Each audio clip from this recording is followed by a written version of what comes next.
Hello students, today in this video we will discuss about these two topics from class 12 physics unit 3 and chapter number 4. So first one is motion of charged particle in combination of electric and magnetic fields. That means we can call this as Lorentz force. So what happens when one charged particle is affected by both electric and magnetic field? Okay, we are going to discuss this topic first. So suppose a point charge, so this is our number 1 topic. Suppose a point charge Q is here, and this point charge is moving in the presence of both electric and magnetic fields. That means electric plus magnetic. Both fields are present. Okay. Now let again Q be the magnitude of the charge, and suppose V be the velocity of point charge. Clear? And suppose B vector B be the magnetic field and E be the electric field. I repeat, suppose Q is the magnitude of charge which is moving in combination of electric and magnetic field, and with what velocity this charge is moving? With velocity this V. And what is the value of electric field? This capital E. And what is the value of magnetic field? This capital B. Clear? B be the magnetic field and E be the electric field. We have studied two kinds of forces that can be exerted on an electrically charged particle. Remember, we have studied two kinds of forces that can be exerted on an electrically charged particle. The electric force given by, so first one electric force, then we will deal with magnetic force. So first write electric force F is equals to, we can write QE. F is equals to QE. And what is the value of magnetic force? Magnetic force, we can write this as FE and FB or FM. E for electric force, M for magnetic force. So electric force is QE and magnetic force FM is equals to Q into V cross B. Clear? Q into V cross B. Now the sum, that means together electric and magnetic field, when both are present, what happens? The sum of these forces, this and these forces, represents the net force that can be exerted on a particle due to its electric charge Q. This sum is called the Lorentz force. So what is Lorentz force? I repeat, the sum of these forces, that means the sum of the electric force and magnetic force, represents the net force on that can be exerted on a particle due to its electric charge Q. This sum is called the Lorentz force, and this Lorentz force is given by, we can write F Lorentz is equals to F electrical, that means this one, F electrical force plus F magnetic force. F magnetic force, that means this one. Now simply add this and this. So F electrical means Fe is equals to QE plus Fm means F magnetic is equals to Q into V cross B. Clear? Now, if we simplify these lines, then we can write, or we can take Q as common and we can write Q outside. Then within first bracket we can write E plus V cross B, because this Q we take here in common. Okay, so Q into E plus Q into V cross B, QE plus QV cross B. So this is the expression for Lorentz force. And what is the definition for Lorentz force? The definition is like that: the net force experienced by a charged particle in the region where electric and magnetic fields exist together is the combination of the electric and magnetic forces and is known as the Lorentz force. That means Lorentz force is basically the combination of electric and magnetic force. Clear? Now we are going to deal with one special cases. What is this? The special case is, we shall consider now, suppose we shall consider the simple case in which electric and magnetic fields are perpendicular to each other and also perpendicular to the velocity of the particle. I am drawing a diagram here. Suppose this is our x-axis, this is our y-axis, this is our z-axis. And what I told, we shall consider the simple case in which electric and magnetic fields are perpendicular. So suppose electric field is in this direction and magnetic field is this direction. So they are perpendicular. You can see y and z axis, they are perpendicular. Both x and y axis also perpendicular, y z perpendicular, z x perpendicular. We know all this fact. So electric field and magnetic field are perpendicular to each other and also perpendicular to the velocity of the particle. So if electric field is perpendicular to the velocity and magnetic field is also perpendicular to the velocity, so what is the direction for velocity? Obviously it's along the x-axis. So this is the direction for velocity. So we can write here Fe, that means electric force along this direction and magnetic force along this direction,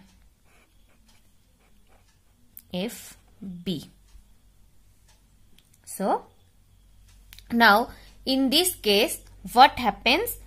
So we can write electric field E is equals to E into j cap. Why j cap? Because unit vector along y axis is j cap. So we can write E is equals to magnitude of E into j cap for direction. And what is the B? So B is equals to, we can write B into unit vector along z axis is k cap. So B into k cap.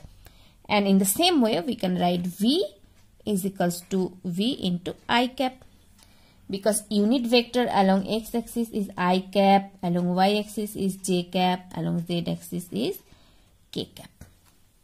Okay. Therefore we can write, if we put all these value, we can write F is equals to Q into E minus VB j cap. Okay.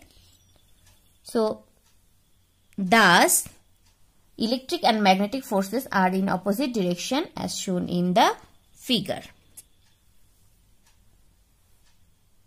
Okay. That's all about our first topic. That means motion of charged particle in combination of electric and magnetic field. Now we will discuss about cyclotron. So, what is cyclotron? The cyclotron, invented by E.O. Lorentz in 1930. So, cyclotron is a machine used for accelerating charged particles such as protons, deuterons or other ions to high energies. I repeat, the cyclotron is a machine used for accelerating charged particles such as protons, deuterons or other ions to high energies. Clear? The basic principle involved is that a magnetic field can resist a charged particle to move in a circular path with a frequency which is independent of its speed, whereas an electric field can accelerate it. Clear? So, in this figure, this cyclotron shown in this diagram is consist of a chamber in which are two semicircular hollow metal D-shaped boxes. This D1 and D2. You can see this part is D1. This D1 and this is D2. So hollow metal D-shaped boxes. This D1 and D2 called Ds. What is the name? Ds. Insulated from each other. So these two Ds are insulated from each other. The chamber is placed between the poles of a very strong electromagnet. You can see in the figure right hand side. I repeat, the chamber is placed between the poles of a very strong electromagnet. You can see from there magnetic pole N, that means north pole, and S for south pole. So why this chamber is placed between the poles of a very strong electromagnet? Because the magnetic field passes across Ds perpendicular to the path of ion. Okay. So the chamber is placed between the poles of a very strong electromagnet so that the magnetic field passes across the Ds perpendicular to the path of ions. Now an electric oscillator establishes an accelerating potential difference across the gap between the Ds. You can see from here, this one is an electric oscillator establishes an accelerating potential difference across the gap between the Ds. The source S produces the ion to be accelerated. Where is the source? Here. This point. Here is a source S. Okay. The source S produces the ion to be accelerated. So ion is produced from here, from this source. Suppose an ion with a positive charge Q and mass M is at the center of gap. Okay, suppose one positive ion or charge is here having charge Q and mass M, center of the gap. Now when D1 is at negative potential with respect to D2, suppose D1 is at negative potential with respect to D2, the ion is accelerated across the gap by the electric field generated from here, electric oscillator, by the electric field between the D's towards D1. Once inside a D, the magnetic field B causes the ion to move in a circular orbit of radius r. You can see this circular orbit. This circular orbit of radius r. And what is the magnetic field? Magnetic field is B. I repeat, the ion is accelerated across the gap by the electric field between the D's towards D1. Once inside a D, the magnetic field B causes the ion to move in a circular orbit of radius r. So, if the circular orbit having radius r, so we can write mv square by r, that means centripetal force mv square by r is equals to bqv. We can write this. Centripetal force mv square by is equals to bq into v. What is B? B is magnetic field, Q is charge, and V is the velocity of the ion or velocity of the charge. And the natural frequency called the cyclotron frequency at which the ion circulates in the field is given by. Now, the frequency with which the ion is accelerating is or circulating is given by nu is equals to V divided by 2 pi r. V divided by 2 pi r.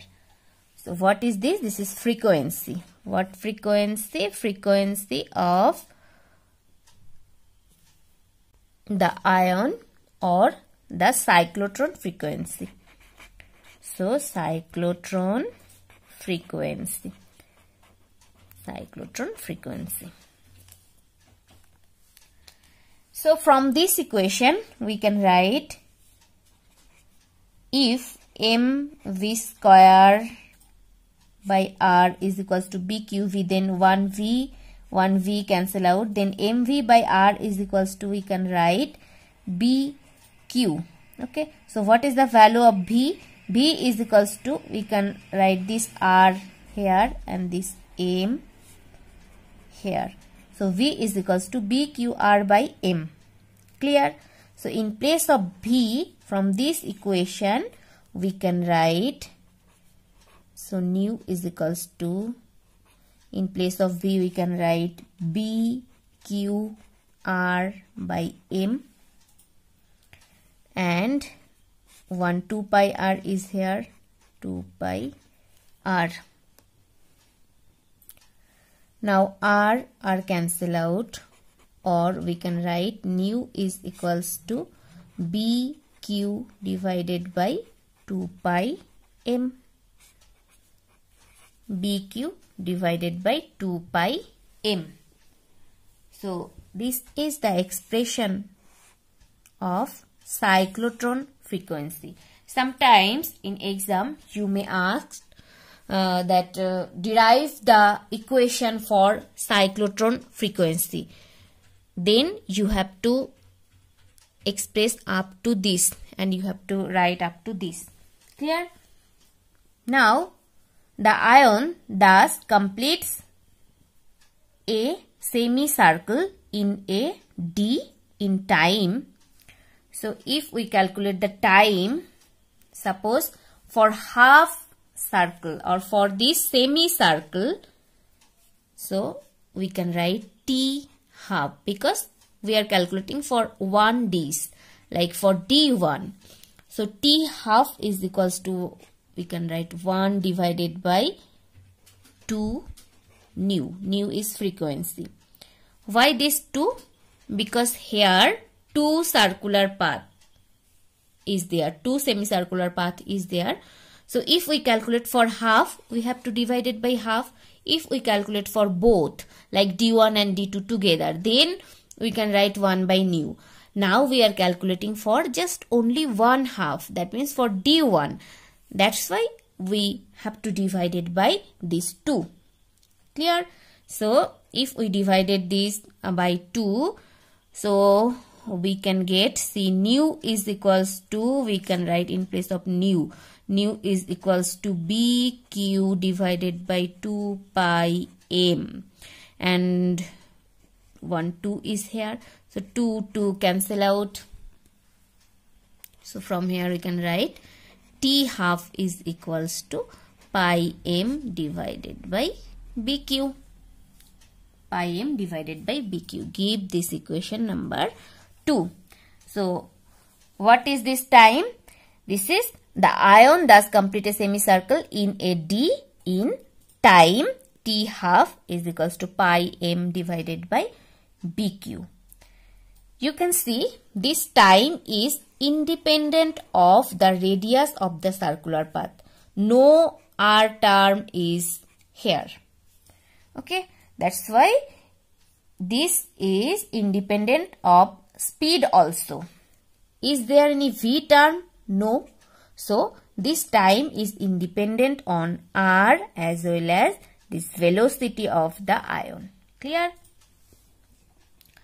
Now, if the frequency of potentials across the Ds is correctly adjusted at the cyclotron frequency, which is called resonance condition.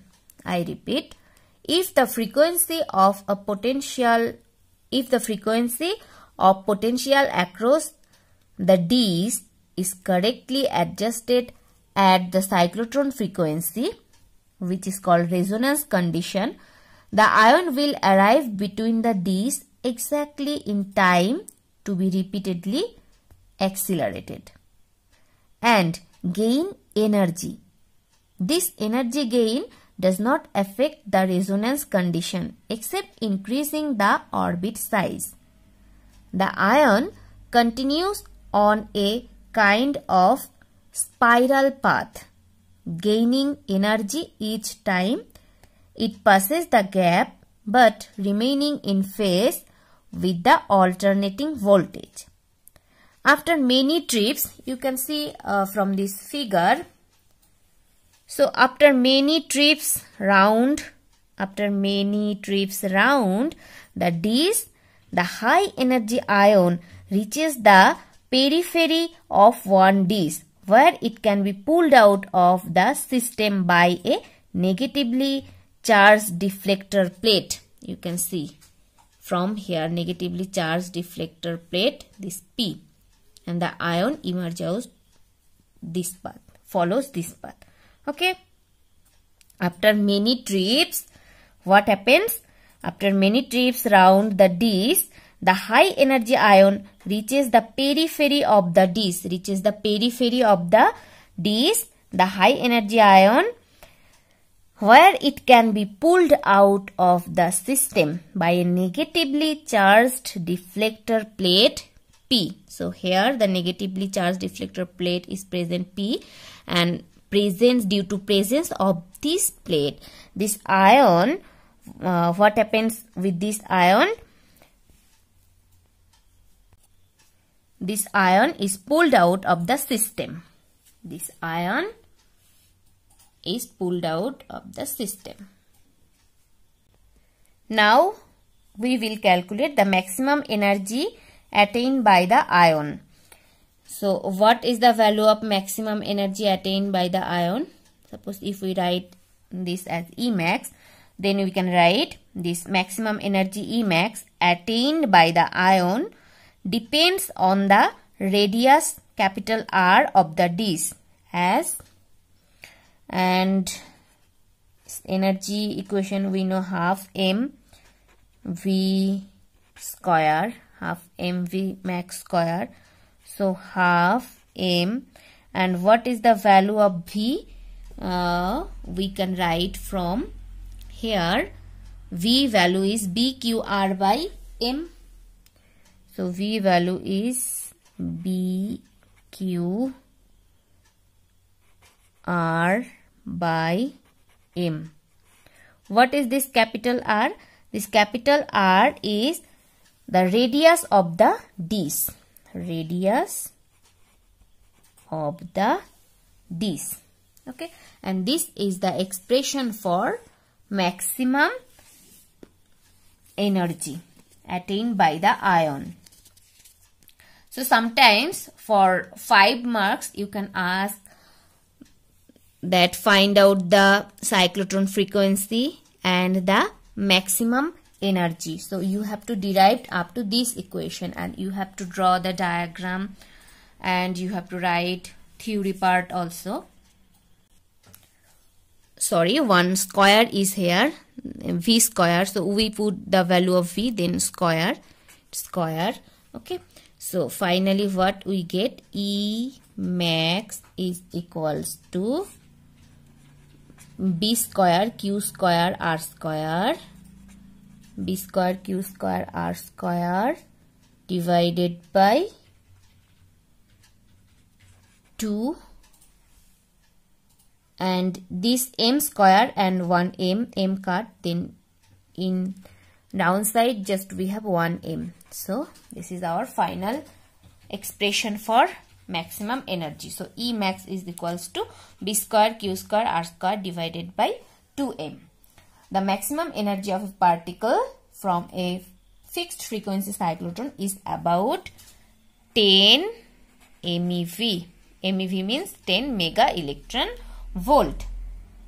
For protons, the limit being set by mechanical engineering difficulties and expense as well as the relativistic mass increase of the particle with speed. At high speed, the cyclotron frequency decreases due to relativistic mass increase, causing the particles to get out of resonance with the electric oscillator. Another limitation of cyclotron is that it cannot be used for accelerating electrically neutral particles such as neutron. I repeat, and remember that one limitation of cyclotron is that it cannot be used for accelerating electrically neutral particles such as neutrons. Okay, sometimes this question will ask for 1 marks. That's all for today. Thank you.